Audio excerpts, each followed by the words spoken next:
about an hour and a half south of the San Diego-Tijuana border, surrounded by dramatic mountain ranges. You'll find a beautiful town, Ensenada, a little cosmopolitan, a little industrial, and a little 20th century. It's located right on the Pacific Ocean, and for me, that's the town's main attraction. The fishing boats pull right up to the dock, and they unload their catch straight into the local seafood market.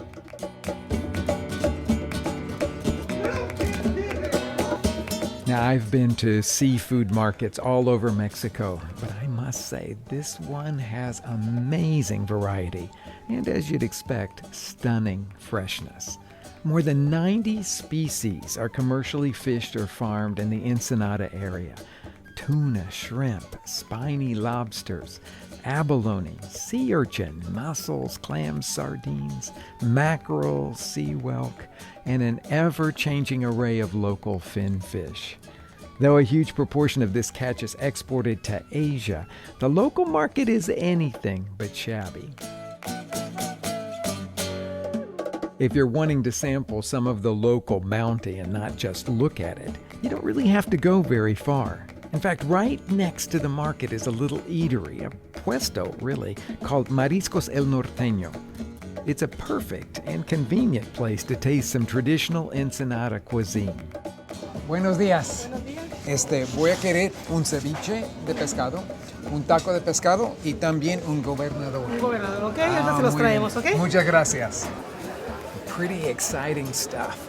You get to walk through the market and then sit down right beside it and have super fresh ceviche. That's what I ordered, a tostada of ceviche. I also ordered, of course, the famous battered fish taco. And then I ordered something else, a gobernador, a classic thing from around here, made with smoked marlin with cheese melted in it. You'll just have to see that one.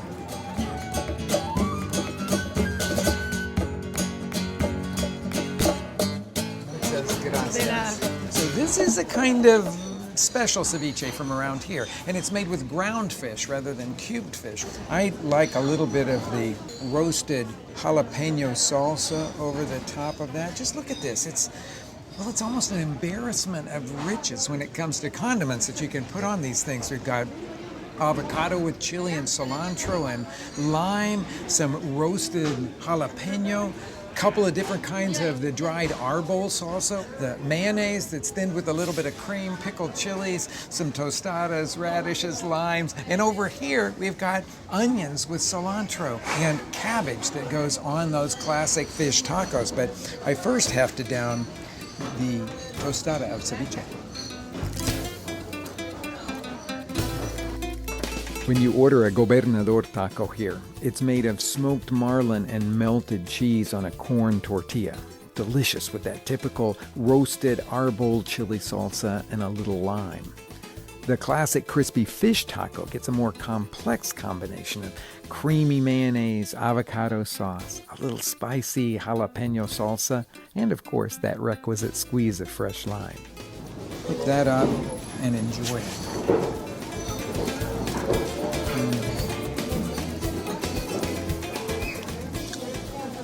Often imitated, rarely duplicated.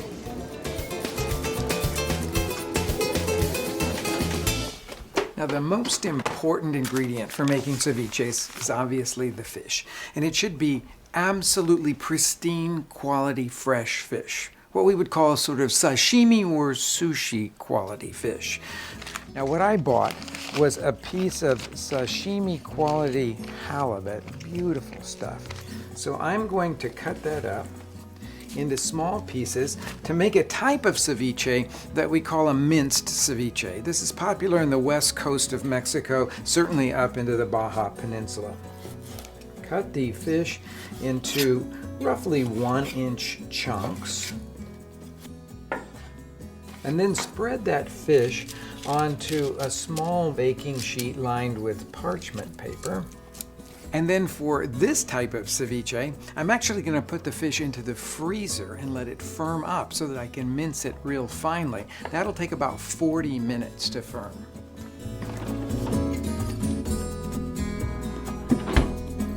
I've got the vegetables for you. Good. So this type of ceviche takes carrot and some tomatoes, some green chilies. I'm going to choose the serranos that we've got here. And of course limes for a little bit later. Which one do you want to do? I'll grate the carrot. All right. And then I will work on the chilies and the tomato. Now, I always like to get as much of the juice out as possible. And you'll notice that if you cut it crosswise and then gently squeeze, you'll get that sort of gelatinous seed section out of the middle. And then you can chop the tomato and it'll be much drier than if you were just to chop the whole thing together.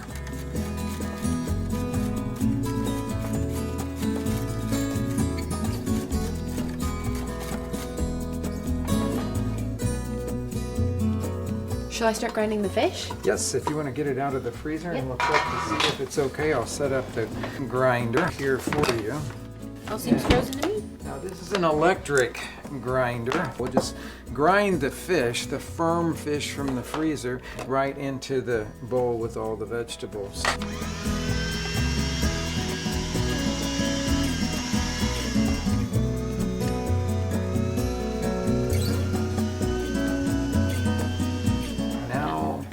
Final seasonings. The lime juice. I'm going to give it a sprinkling of salt to begin with, and then we can adjust the seasonings in a minute. Sounds good. I love the little addition of the carrot in this one. It gives it such a pretty color. It does. It's very nice. So we've got that. Now my idea here was that we would put a little bit of cilantro. Why don't you pick off some leaves? I'm going to open up an avocado here and just take one slice out of it. Now onto the tostada. Why don't we make two little individuals and then we can each have our own little taste here. There's a little bit of ceviche, limey and good. Little bit of cilantro on top of each one. There's a piece of avocado for yours. Okay.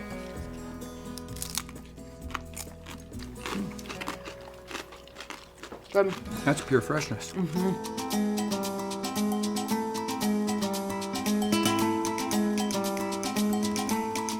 I wanted to delve deeper into those iconic Baja fish tacos. Most agree that they originated here in Ensenada.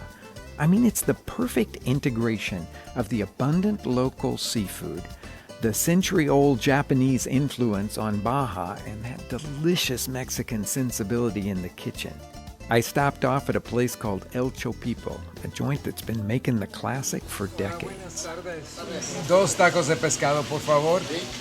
The fish taco is a perfect example of influence and ingenuity. It starts off with strips of fish that are battered in a simple combination of flour, water, and flavorings, and then deep fried. Sounds a little Japanese, right? The golden, crispy fish gets rolled up in a traditional Mexican corn tortilla. And for the final touch, a slathering of creamy mayo and cabbage. The Spaniards brought both of those to Mexico. And then, of course, the obligatory sparkle of chili salsa. These fish tacos are so delicious, I wanted to master them myself. People are always asking me how I come across the traditional recipes that I make and share with everybody.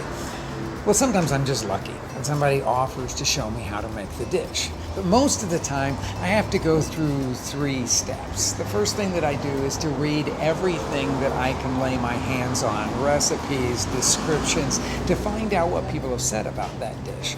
And then I go out and taste as many versions of it as I can. If it happens to be a street food, I get to watch people make it over and over and over. And then the last thing that I do is to, well, start the chit-chat. Do you like this version or that version? Do you put beer in your batter or do you just make it with water? I learned a long time ago that if you ask somebody for the recipe, they probably won't give it to you. Baja fish tacos. They're like an icon of the Mexican kitchen. Just think about it. It's a soft corn tortilla, that golden, crunchy, battered fish, a few slivers of cabbage, and that special crema that they always spoon on it. You know, I've got a perfect salsa to go with that. What's that? Spicy arbol chili salsa. That sounds pretty good to me. I'm gonna get together all the stuff for the fish. You make the salsa. Great. So So on to the main ingredient, the arbol chilies. Now we've got about an ounce of arbol chilies here that we want to take the stems off of.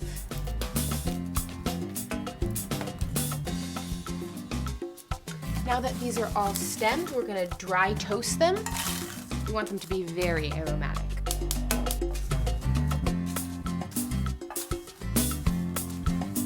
Now these are going into the blender over here.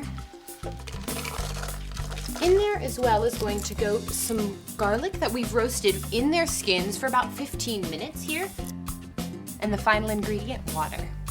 About 3/4 cup of water, just a little bit of salt. You want to blend this till it's about a coarse puree.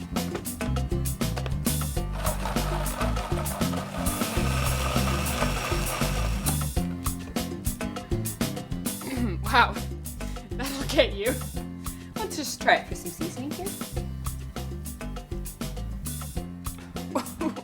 Surely not for the faint of heart, but I think it'll go really good with those fish tacos. Now, the history of the Baja fish taco is kind of interesting. Most people trace it back to an influx of Japanese immigrants that came at the beginning of the 20th century. So the Baja fish taco is sort of tempura battered. But of course, the Japanese had learned to make their tempura from the Portuguese centuries ago when they had visited Japan. And this, well, it's kind of different than all of that. In fact, it's a very, very flavorful batter. And the first thing that you do is to start with a couple of big cloves of garlic. I'm going to crush them to get their papery skins off. I'm going to chop it finely.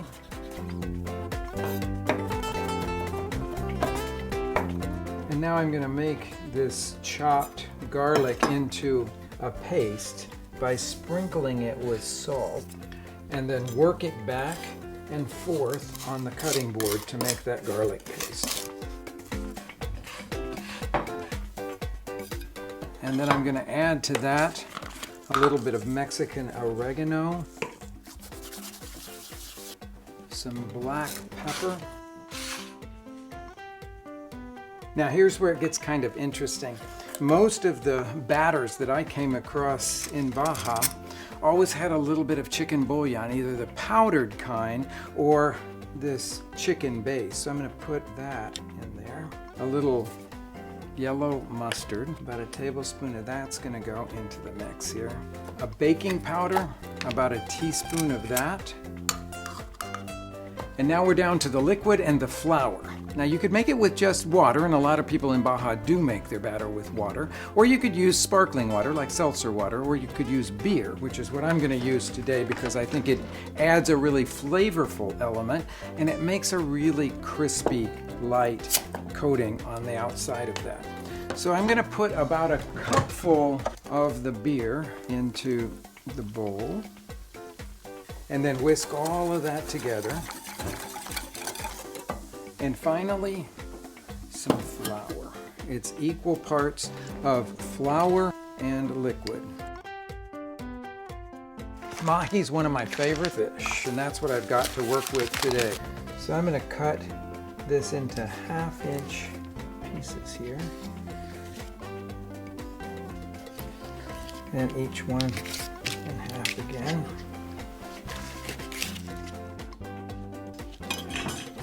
Now, when I fry fish at home, if it's nice weather, I like to do it outside. Now, I've got vegetable oil heated to a little over 360 degrees, my pieces of fish here. I'm going to dip them into the batter that I made, coating them completely, pick them up by an edge, and then just drop them into the hot oil.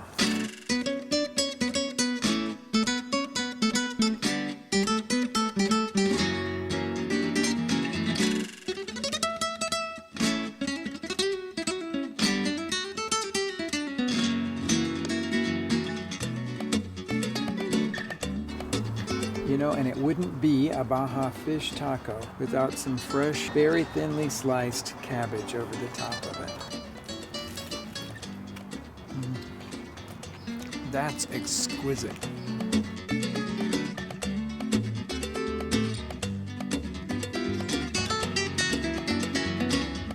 couldn't have been more excited about the next stop on my must-see list in Ensenada. All my chef friends had told me that Sabina Bandera Gonzalez seafood would be the best I would have here. Now, I knew that Mariscos La Guerrerense had been operating since the 60s, but what I didn't know is that her restaurant was really just a little wheeled cart on the side of a downtown street. But I figured out right away that Sabina didn't need a big place to serve impressive fresh seafood.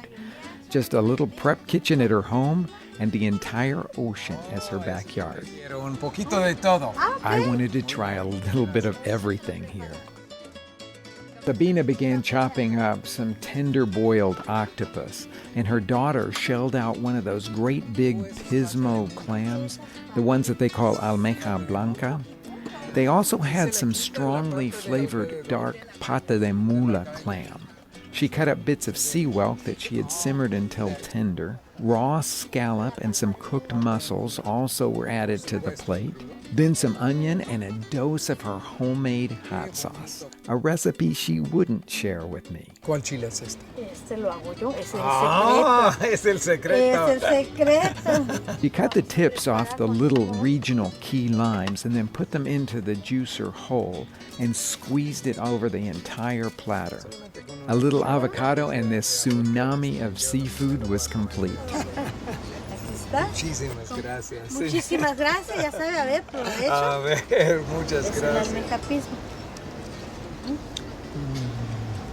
Oh, that's delicious. Now, there's one thing that I can't leave without having. Well, two things. One is the famous tostada de erizo, or the sea urchin tostada. And the second thing, of course, is all of these homemade salsas here. Una tostada de erizo, por favor.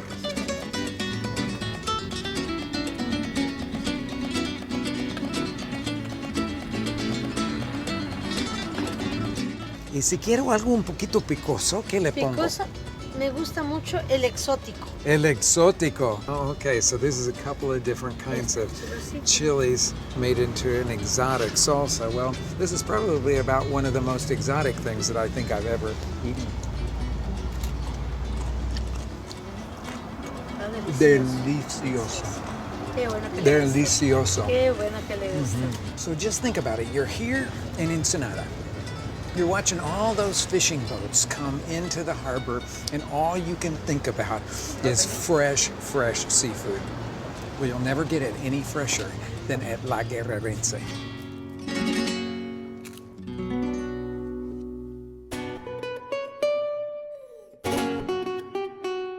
A little off the beaten path is another Ensenada favorite for fish tacos. A different kind of fish tacos. Hola, buenas tardes. Hey, how are you? What can I do for you, Okay, buddy? what do we have?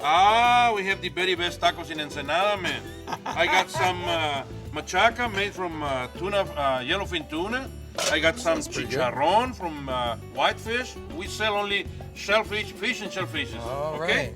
And the very, very famous shrimp with the chipotle sauce. Now that's what everybody in Ensenada told me I had to have. But I think I got to have one of each one of these things. So if you could Alright. make me one of each one, I would really appreciate it. Here's one. There you are, buddy. Thank you. I'm heading over to the condiments, which is super cool here. First of all, I'm going to start with a little lime that I'm going to put over the chicharrones, and then some cilantro for the shrimp in the chipotle sauce. And then look at this. 6 different kinds of onions. There's the raw whites, the ones with black olives, chipotle, green chili, habanero, reds with some oregano in it, some creamy sauces back here. I'm going to take a little of this cilantro cream and put that over the top of the chicharrón de pescado there. Different kinds of chili sauces. This is a creamy chipotle, but it's a little bit brighter flavor than what you find on the shrimp taco. So I'll just gild the lily with a little of that. You know, Ensenada is just filled with places that have fish tacos, but what makes each one of the places so unique is, well, all of their condiments. Can I chop up that shrimp? Oh, thank you very much, ma'am. While I make the sauce. Chipotle cream sauce. It's like everybody's favorite. Well, because it's rich, smoky and spicy, a little sweet. And to tell you the truth, it's really, really easy to make. Well, easy if you start with fire roasted canned tomatoes. I mean, yeah, sure, you could go out and get some really beautiful ripe tomatoes and then roast them and use them for a sauce like this. But with fire roasted tomatoes in a can, all that work is really done quickly. Now I'm going to drain this can just a little bit. Don't need to pour off very much of the liquid. And then I'm going to put half of that can of tomatoes in the blender jar here. Now for the chipotles, I'm going to fish out a couple of these guys and then chop them roughly and put those in the blender along with a little bit of garlic here. All I did was to break apart a head of garlic, roast them for about 15 minutes until they're a little bit blackened on the outside. Okay, that garlic now is going to go into the blender jar, and then we're going to blend everything to a smooth puree.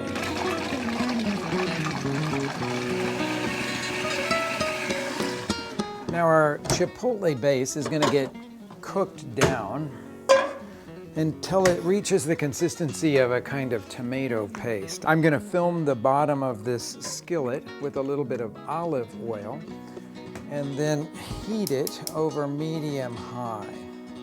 Now when that oil is hot enough to make a little bit of that puree sizzle sharply like that, add the puree all at once and cook it down until it's that consistency of tomato paste.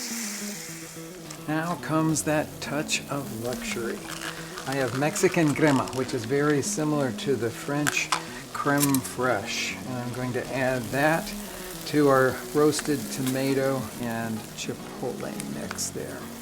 While that melts in, I'm going to sprinkle in a little Mexican oregano. This is always sold in the whole leaf version, so you always crush it between your palms. A little black pepper. And then, of course, we're going to give it a seasoning of salt. When this comes to a good simmer, it'll be ready to add the shrimp to it.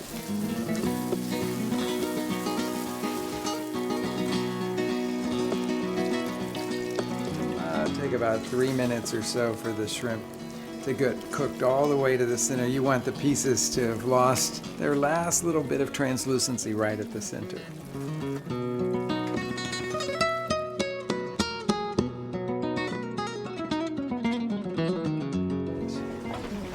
Slide this right in here. These are done in the Ensenada Fish Market style. These are little griddle baked tostadas, and they got that real crunchy, almost popcorn kind of flavor to them. We work with a guy here in town that he works for us. Happy having you.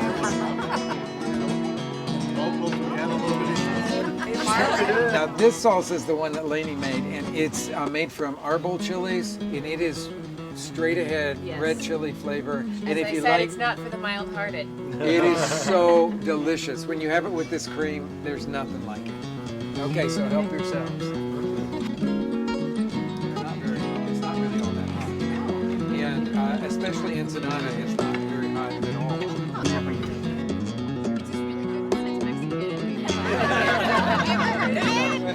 Cheers, everybody. Cheers.